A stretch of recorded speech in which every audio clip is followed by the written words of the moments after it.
Dunia perpolitikan Indonesia termasuk di Bali, kedatangan partai baru yakni Partai Solidaritas Indonesia atau PSI. Kepastian ini diperoleh seiring lolosnya PSI dari verifikasi faktual dan administrasi Kementerian Hukum dan HAM Republik Indonesia.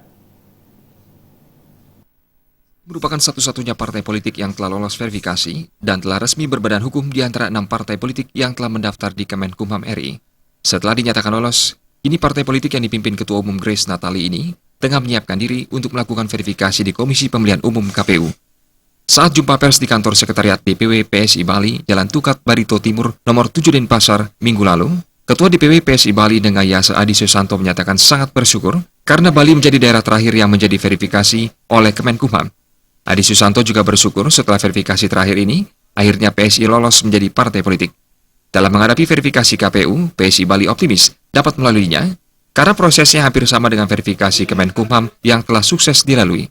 Saat ini, DPW PSI Bali telah memiliki kepengurusan di 8 kabupaten kota dan 37 kecamatan se-Bali.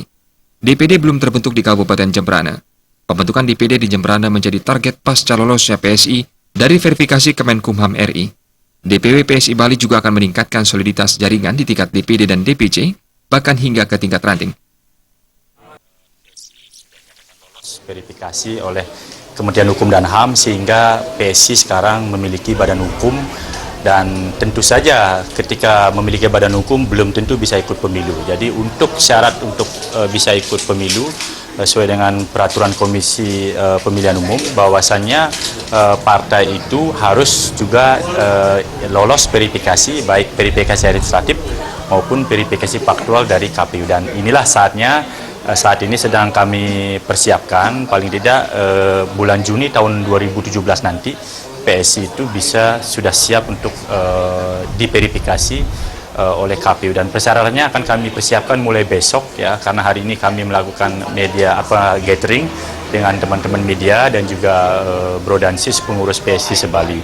Jadi mulai hari Senin besok kita sudah mulai bekerja untuk mencari dukungan-dukungan sebagai persyaratan daripada verifikasi faktual maupun administratif. Ya. DPD yang belum terbentuk ya, yakni DPD Jembrana, karena dulu terkendala dengan surat keterangan domisili, surat keterangan terdaftar yang belum diterbitkan.